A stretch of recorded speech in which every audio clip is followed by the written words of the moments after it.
پاک پڑھیں اللہم صلی علی سیدنا و مولانا محمد وعلی آل سیدنا و مولانا محمد بارک صلی اللہ وسلم علیک یا رسول اللہ صلی اللہ تعالی علیہ وسلم۔ سورہ واقعہ کی چند آیات و ترجمہ و تفسیر ہے۔ بسم اللہ الرحمن الرحیم۔ لآکلون من شجر من زقوم فمالئون منها البطون فشاربون علیہ من حمیم۔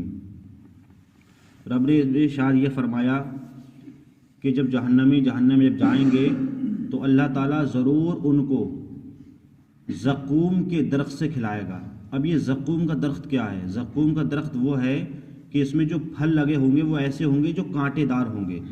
یہ جہنمیوں کو پیش کیے جائیں گے کھلانے میں۔ جب وہ کھائیں گے، جب اس کو وہ کھائیں گے تو وہ اس سے پیٹ بھریں گے، انہی کانٹے دار درختوں سے پھلوں سے وہ پیٹ بھریں گے، اور جب وہ پیٹ بھر جائے گا ان کا، پھر وہ پانی مانگیں گے کہ مولا اب ہمیں پانی دے دے، ہمارے جو ہے حلق میں اور ہمارے پیٹ میں یہ پھل ہلک رہی ہیں، ہم پانی پئیں گے۔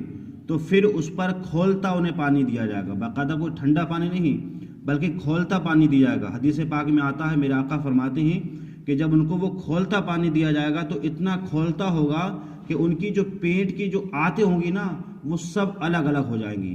یہ جہنم میں ہوگا۔ اللہ ہم سب کو جہنم سے محفوظ رکھے اور جہنم کے عذاب سے محفوظ رکھے۔ اتنا کھولتا پانی ہوگا کہ ان کی آنتیں الگ الگ ہو جائیں گی۔ تو اس کے بعد جو ہے فشاربون شرب الحیم، پھر وہ اسے ایسا پئیں گے جیسے سخت پیاسا اونٹ پیتا ہے۔ اس کی مثال، اونٹ کی مثال کیوں دی؟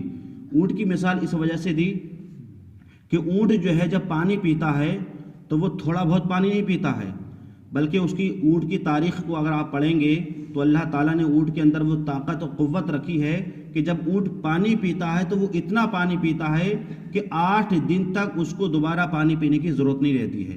بلکہ تاریخ میں یہاں تک آیا کہ اونٹ کے اندر ایک ایسی جھلی ہوتی ہے کہ اس جھلی میں وہ 8 دن کے لیے پانی رکھ لیتا ہے اور اسی سے وہ پیتا رہتا ہے، کیونکہ اونٹ جو ہے وہ ریگستان کے علاقے میں ہوتے ہیں تو ہر جگہ پانی نہیں رہتا ہے، تو اس لیے کبھی وہ پانی پیتے ہیں تو اتنا پانی پیتے ہیں کہ 8 دن کا انتظام کر لیتے ہیں، اور ایسا لگتا ہے یہ اونٹ کتنا پیاسا ہے۔ تو اسی کی مثال قرآن نے دی کہ جہنمی جب جہنم میں گرم پانی پئیں گے تو وہ ایسا پانی پئیں گے کہ کتنے سالوں سے پیاسے تھے، جو ان کو پانی ملا ہے تو پانی کو چھوڑ نہیں رہے ہیں۔ تو قرآن فرماتا ہے ھذا نزلہم یوم الدین، یہ ان کی مہمانی ہے قیامت کے دن۔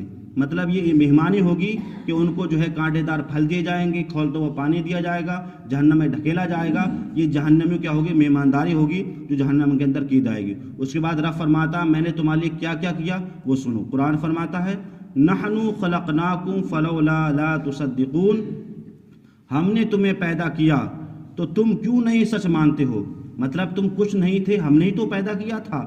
ہم نے مرد پیدا کیے، عورتیں پیدا کی، بچے پیدا کیے، تو ہم ہی نے تو پیدا کیے تھے، تم نے آپس میں تھوڑی پیدا کیے تھے۔ اس کے بعد رب فرماتا ہے افرأیتم ما تمنون اانتم تخلقونہ ام نحن الخالقون، تو بھلا دیکھو تو وہ تو منی گراتے ہیں، کیا تم اس کا عادی بناتے ہو یا ہم بنانے والے ہیں؟ مطلب یہ ہے کہ مرد رحم میں جو منی ڈالتا ہے تو اس کے ذریعے سے جو اولاد پیدا ہوتی ہے، جو بچہ پیدا ہوتا ہے، تو اس کو ہم بناتے ہیں، چاہے ہم اسے بچی بنائیں یا بچہ بنائیں، بیٹا بنائیں یا بیٹی بنائیں، یہ ہم بناتے ہیں۔ تمہارا صرف کام جو ہوتا ہے وہ منی گرانے کا ہوتا ہے، باقی اس کے سارے جو کام ہوتے ہیں، اس کی آنکھیں بنانا، اس کے ہاتھ بنانا، اس کے پیر بنانا، یہ سارا ہمارا کام ہے۔ جب ہم سب کچھ بنا رہے ہیں تو پھر ہمیں کیوں نہیں مانتے ہو؟ ہمیں سچ کیوں نہیں مانتے ہو؟ اس کے بعد رب فرماتا ہے نحن قدرنا بینکم الموت وما نحن بمسبقین، ہم نے تم میں مرنا ٹھہرایا، مطلب مرنے کی مدت ہے وہ بھی ہم نے ٹھہرائی اور ہم اس سے ہارے نہیں ہیں۔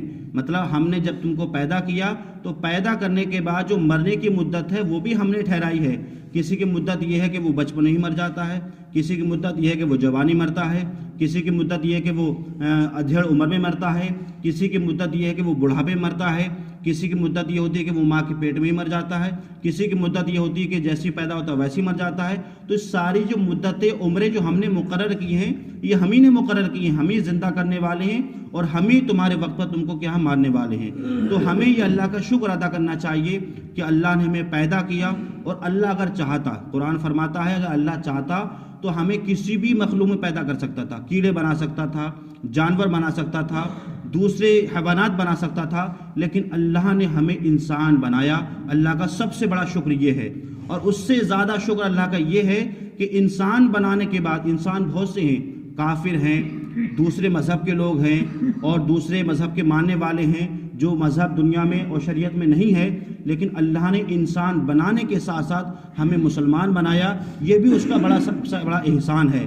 اب مسلمان میں کئی طبقے ہیں، دیوبندی ہیں، وہابی ہیں، رافضی ہیں، شیعہ ہیں، بہت سارے ہیں، لیکن ان تمام طبقوں میں ہمیں مذہب اور ہمیں جو عقیدہ عطا فرمایا ہے وہ اہل سنت والجماعت کا عقیدہ فرمایا ہے، جو ہم سنی ہیں۔